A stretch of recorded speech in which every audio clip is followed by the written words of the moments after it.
Hello everyone, true IAS में आप सभी का स्वागत है। प्रीवियस लेक्चर में हम लोगों ने क्या करा था, जो प्रेसिडेंट है उनके पूरे के पूरे इलेक्शन का जो प्रोसीजर है उसको देख लिया था।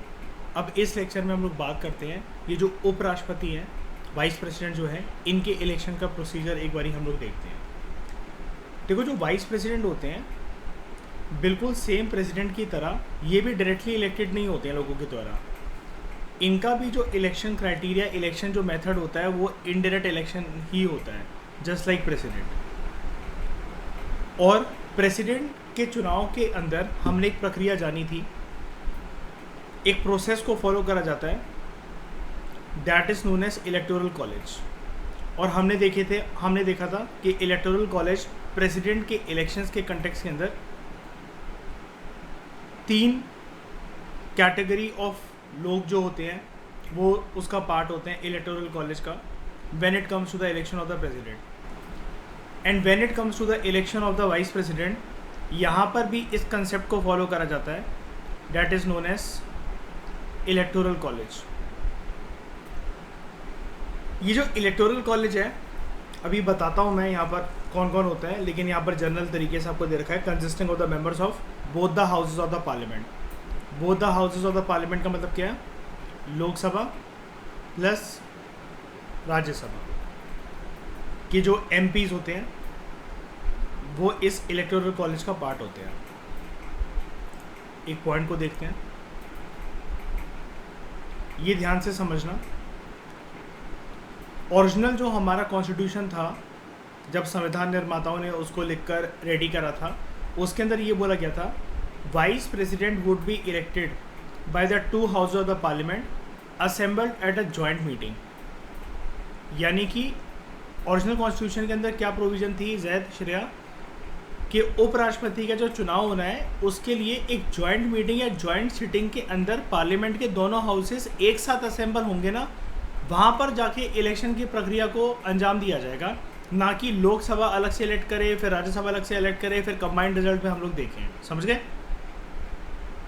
लेकिन ये एक प्रकार से बहुत ही ज़्यादा सरदर्दी वाला प्रोसेस नहीं है कि सारे के सारे एमपी जॉइंट मीटिंग में बैठे हुए हैं, कितना ज़्यादा टाइम लग सकता है।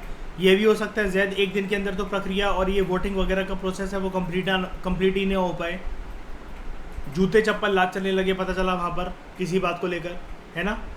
अब ये काफ़ी ज़्यादा कम्बरसम एंड बर्डनसम प्रोसेस था। इसको 11th कॉन्स्टिट्यूशनल अमेंडमेंट एक्ट जो था 1961 का, उससे हटा दिया गया था। ठीक है, ओरिजिनल इलेक्शन का प्रोसीजर ये याद रखना, ठीक है, इंपॉर्टेंट है।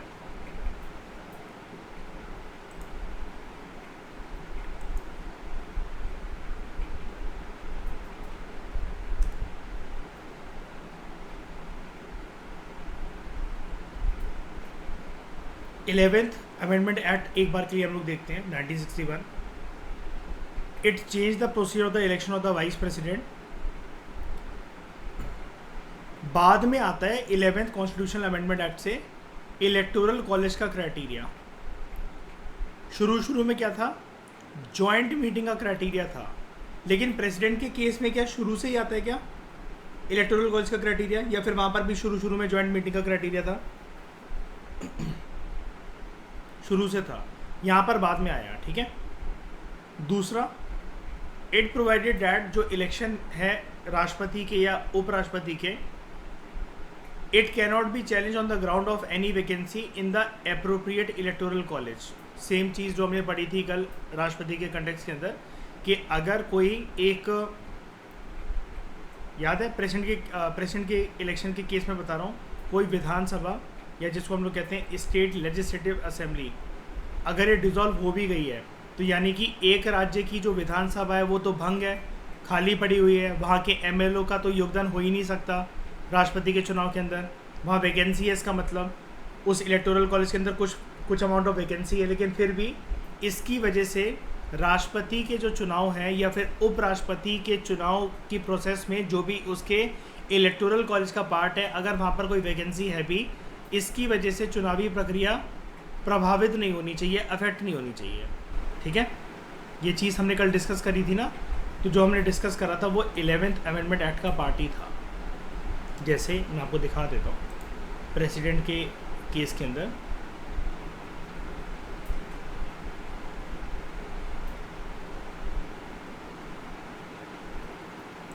यहाँ पर देखो, जैसा कि हमने प्रेसिडेंट के इलेक्शन के केस में डिस्कस करा था कि जो इलेक्शन होता है प्रेसिडेंट का, वो चैलेंज नहीं करा जा सकता इस ग्राउंड पे कि इलेक्टोरल कॉलेज इनकम्प्लीट है, वहाँ पर किसी न किसी प्रकार की वैकेंसी है। जैसा कि हमने ऊपर यहाँ पर डिस्कस भी करा था, एक केस बन रहा था जैसा कि कभी अगर एक असेंबली स्टेट की अगर डिज़ोल्व हो भी गई है, अब ये चीज़ जो है राष्ट्रपति के चुनावी प्रक्रिया को प्रभावित नहीं कर सकती। एंड ये जो हमारा चैप्टर है वाइस प्रेसिडेंट वाला, ये भी यही बोल रहा है कि हाँ ऐसा नहीं हो सकता। इस चैप्टर में आप लोग ये वाला जो पॉइंट है कि अफेक्ट नहीं हो सकती इसकी चुनावी प्रक्रिया राष्ट्रपति की, लिख लेना। 11th अमेंडमेंट एक्ट में ऐसा बोला गया था, 11th amendment act of 1961,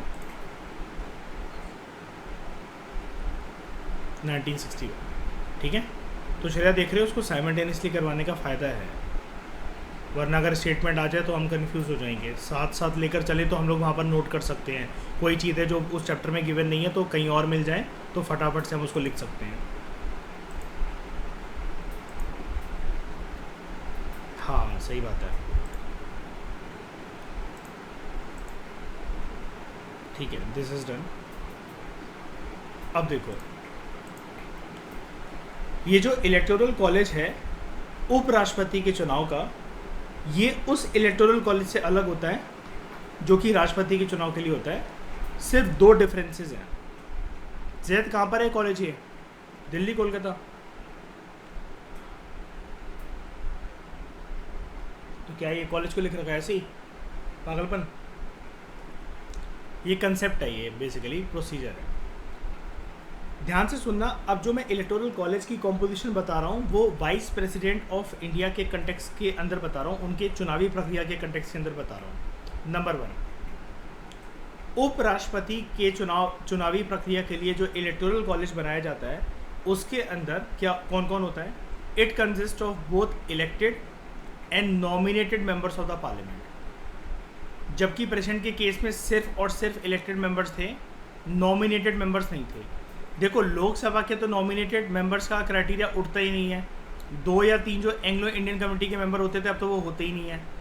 Rajya Sabha के भी जो 12 जो नॉमिनेटेड मेंबर्स होते हैं वो भी नहीं हो सकते उसके इलेक्टोरल कॉलेज का पार्ट। क्यों? क्योंकि नॉमिनेटेड वर्ड होना ही नहीं चाहिए, होता ही नहीं है प्रेसिडेंट के इलेक्शन क्राइटेरिया के अंदर उनके इलेक्टोरल कॉलेज का पार्ट बनते हुए। सिर्फ और सिर्फ इलेक्टेड मेंबर्स होते हैं,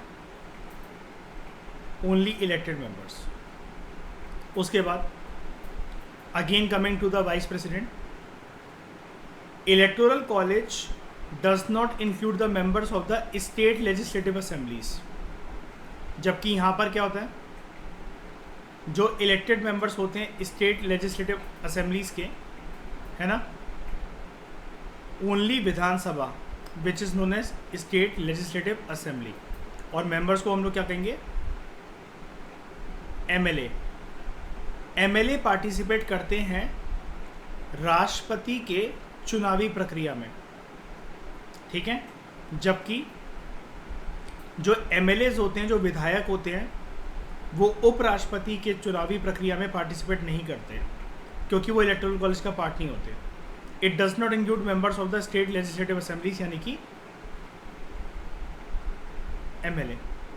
लेकिन प्रेसिडेंट के केस में जो इलेक्टेड मेंबर्स होते हैं स्टेट लेजिस्लेटिव असेंबलीज के, दे आर इंक्लूडेड। अब इस चीज़ की जब सफाई मांगी गई कॉन्स्टिट्यूएंट असेंबली में, तो B.R. अम्बेडकर जी ने क्या बोला? कॉन्स्टिट्यूएंट असेंबली डिबेट्स का पार्ट है ये।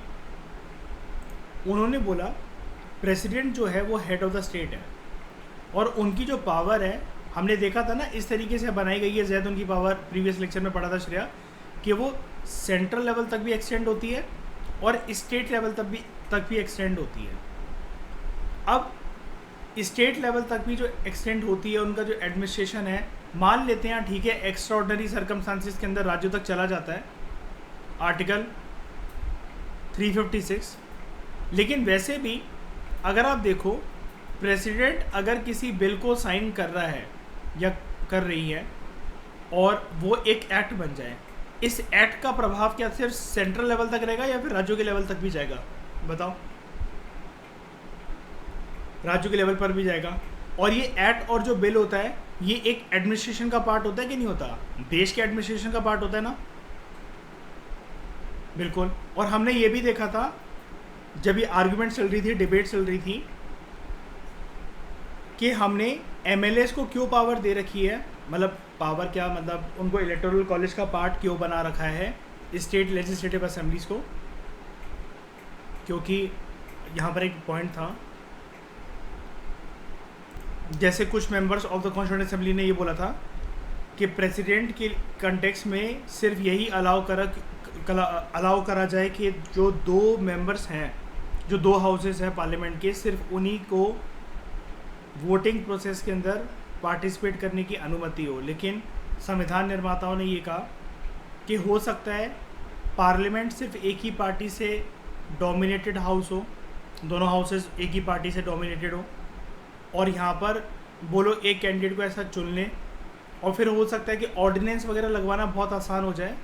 इसलिए हमने प्रेसिडेंट को कुछ ऐसा बनाया है, ठीक है, कि वो रिप्रेजेंट करें यूनियन को भी और स्टेट को भी। और ये चीज़ हमने कैसे सुनिश्चित करी है कि पार्लियामेंट के जो दोनों हाउसेस हैं वो तो पार्टिसिपेट करते ही हैं, वो तो इलेक्टोरल कॉलेज का पार्ट होते ही हैं, as well as state legislative जो असेंबलीज होती हैं, जो एमएलएज होते हैं, वो भी उनका पार्ट होते हैं इलेक्टोरल कॉलेज का।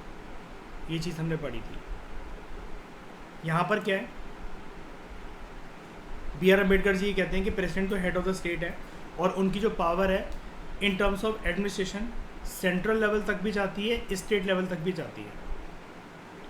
तो ये काफ़ी नेसेसरी है कि इनके इलेक्शन प्रोसेस के अंदर, राष्ट्रपति के इलेक्शन प्रोसेस के अंदर सिर्फ MPs जो हैं वो पार्टिसिपेट ना करें, जो विधायक हैं, स्टेट लेजिस्लेटिव असेंबलीज के जो मेंबर्स हैं, उनके पास भी एक वॉइस होनी चाहिए, उनके पास भी एक चॉइस होनी चाहिए। लेकिन व्हेन इट कम्स टू उपराष्ट्रपति, वाइस प्रेसिडेंट,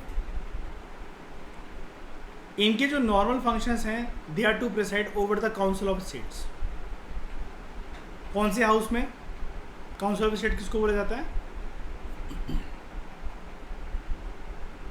राज्यसभा। क्योंकि वाइस प्रेसिडेंट क्या है अपनी पोस्ट के अकॉर्डिंग? ऑफ राज्यसभा, ठीक है। It is only on a rare occasion and that too for a temporary period कि उनको राष्ट्रपति की ड्यूटीज फुलफिल करने के लिए बुलाया जाए।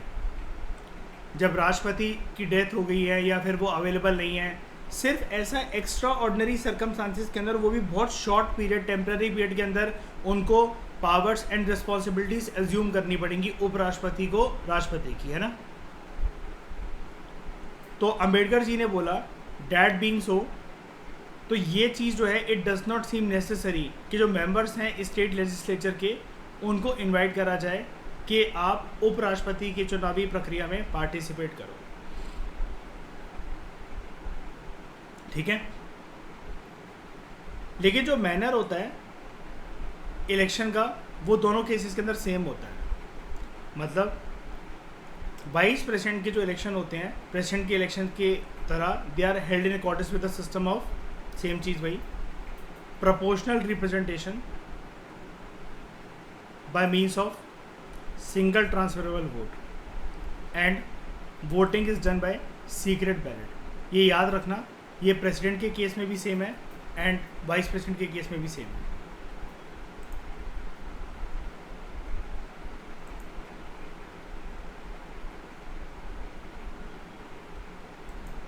ठीक है, ये चीज़ हमने वो कह रहे चैप्टर 17 में हम लोग ये डिस्कस कर चुके हैं।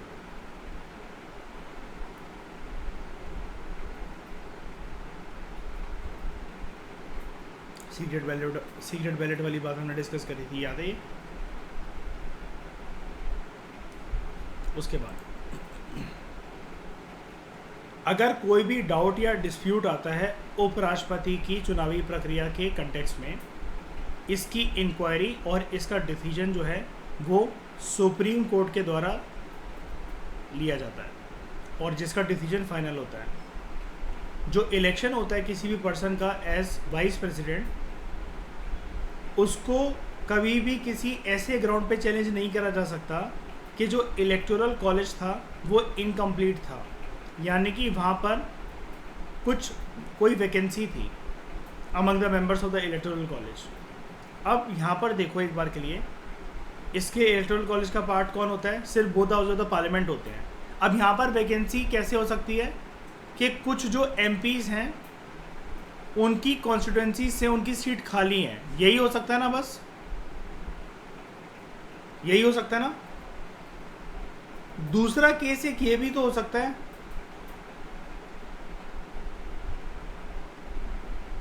जो लोकसभा है वो डिसॉल्व हो गया हो सकता है कि नहीं हो सकता? या तो ऑटोमेटिक डिसोल्यूशन या पहले डिसॉल्व हो गया हो। लेकिन अगर उपराष्ट्रपति के चुनाव अगर करवाने हैं, लोकसभा के डिसॉल्व होने से कोई फर्क पड़ेगा क्या?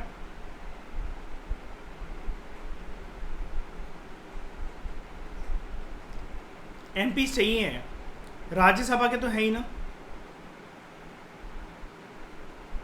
समझ गए? बिल्कुल कंडक्ट कर सकते हैं।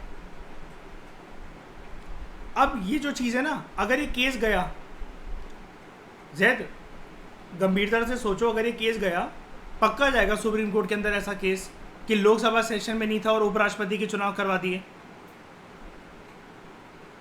और फिर इसके लिए ना आर्ग्यूमेंट्स ये भी दी जा सकती हैं कि ठीक है यार, लोकसभा सेशन में नहीं था तो क्या ही हो गया, उपराष्ट्रपति को तो वैसे भी राज्यसभा की ही वॉइस बनना है ना? वो वैसे भी एक्स ऑफिसर चेयरमैन बनेगा राज्यसभा का, प्रिसाइडिंग ऑफिसर बनेगा राज्यसभा का। अगर ये मुद्दा कोर्ट में जाता है तो देखो श्रेया, ये चीज़ हमें सोचने की ज़रूरत नहीं है कि कोर्ट क्या करेगा। वो इंक्वायरी करेगा इस चीज़ में और उसका डिसीजन जो होगा इस रिगार्ड के अंदर सुप्रीम कोर्ट का वो फाइनल होगा। हो सकता है दोबारा बोल दे कि जब लोकसभा फ्रेशली गठित हो इलेक्शंस के बाद, तब उपराष्ट्रपति के चुनाव करवाए जाए।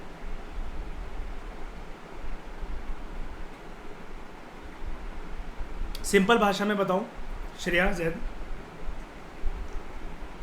उपराष्ट्रपति के चुनावी प्रक्रिया की डेट आ गई, तब तक लोकसभा हो गया डिसॉल्व। यानी कि मैं ये कह सकता हूँ ना, 550 एमपीज की, इसका मतलब अभी इस टाइम पर वैकेंसी है सिर्फ राज्यसभा ही, क्योंकि परमानेंट हाउस है, वहाँ पर ही होगा कोई। और हो सकता है कि 1/3 वहाँ पर भी रिटायर हो गए, तो बहुत कम बच्चे हों, लगभग 150 एमपीज बचे हों, ठीक है, टोटल ओवरऑल पार्लियामेंट के अंदर। अब ये एक मुद्दा बन गया। मुद्दा अगर ये बन गया तो ये एक प्रकार का डाउट है, ये एक प्रकार का डिस्प्यूट है।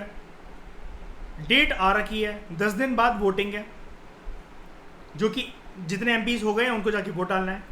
सुप्रीम कोर्ट में केस जाएगा डायरेक्टली, वो इंक्वायरी कर लेगा एंड वो डिसीजन दे देगा। अगर उसने बोला लोकसभा की प्रेजेंस नहीं है अगर, तब भी इस इलेक्शन प्रोसेस को अगर कैरी करना है तो कर लो। अगर उसने बोला नहीं अभी बन जाने दो, फ्रेश इलेक्शंस लोकसभा वगैरह के हो जाने दो, उसके बाद नई सरकार बन जाने दो, नंबर ऑफ एमपीज ज़्यादा हो जाने दो, तब ये करना उपराष्ट्रपति के चुनाव, तब भी ये वाला काम हो सकता है। ठीक है, वो कोर्ट अपने हिसाब से देख लेगा। और कोर्ट ना ये चीज़ ऐसा नहीं है कि हवा में जाकर बातें करेगा, एक रूल को फॉलो करेगा कोर्ट। पता है क्या रूल को फॉलो करता है? वैसे यहाँ पर दे नहीं रखा होता है, मैं आपको बता रहा हूँ, ग्राउंड लेवल पे कोर्ट एक रूल को फॉलो करता है। रूल ये है, रूल ऐसा तो कुछ नहीं है कि कहीं वो लिखा हुआ है। आप एक प्रकार से ये कह सकते हो कि हमारे देश में एक प्रक्रिया, वो प्रक्रिया ये है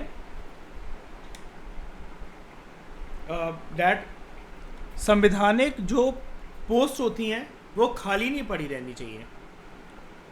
याद है, कोई ना कोई वहाँ पर होना ही चाहिए बैठने के लिए। अगर जो इलेक्शन है किसी एक पर्सन का as a vice president of India, supreme court अगर इसे नल एंड वॉइड डिक्लेयर कर देता है, तो the acts done by him before the date of such declaration, him और हर, वो इनवैलिडेट नहीं होंगे, they continue to remain in force. बस उनकी इंटेंशन देखी जाएगी, वो इनवैलिडेट नहीं होंगे। ठीक है, क्यों? इसने तो अपने संवैधानिक पद पर आने के बाद उन चीज़ों को लागू करा ना। यानी कि मान लो फॉर एग्जांपल एक चीज़ बताता हूँ, छोटा सा एग्जांपल, वाइस प्रेसिडेंट जाकर राज्यसभा के चेयरमैन के तौर पर बैठ सकते हैं, है ना, और ये वहाँ की प्रिसाइडिंग ऑफिसर है, तो किसी भी मेंबर को वहाँ पर सस्पेंड करना या फिर पनिश करना कर सकते हैं।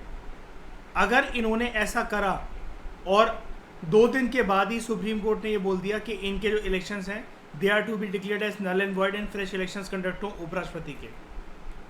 अब 2 दिन पहले ये वाली चीज़ें कर चुके हैं कि 5 MPs को सस्पेंड कर चुके हैं और पनिशमेंट दे चुके हैं उन्हें। अगर ये इंटेंशन ठीक थी तो इसको इनवैलिडेट करार नहीं दिया जाएगा।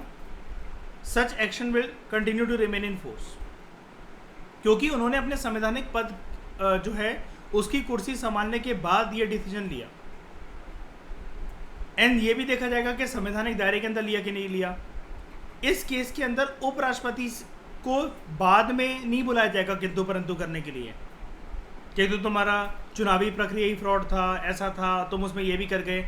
अरे यार, उसकी क्या गलती, वो तो आके बैठ गया ना। प्रोसेस के टाइम पर उसको पकड़ना चाहिए था ना श्रेया कि प्रोसेस बेकार है।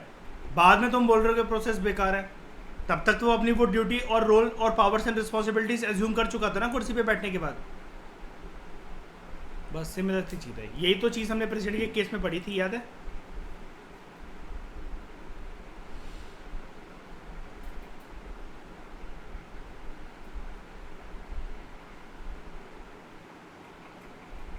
ये देखो, अगर इलेक्शन जो है प्रेसिडेंट का it is declared void by the supreme court, acts done by him or her before the date of such declaration of the Supreme Court, they are not invalidated and continue to remain in force। और यहाँ पर मैंने आपको एक simple सी बात बताई थी, bill को साइन करके एक्ट बनाना। जैद उपराष्ट्रपति भी क्या बिल को साइन करके एक्ट बनाते हैं क्या?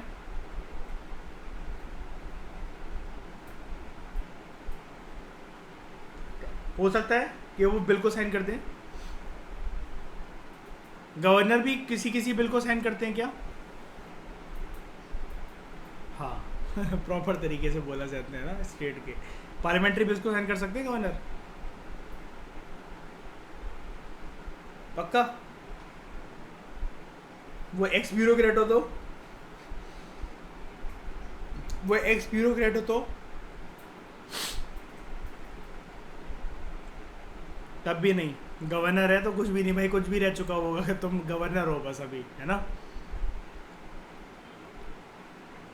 तो इस डिस्कशन में फिलहाल इतना ही। आप कुछ पूछ रहे हो? हाँ श्रेया बताओ।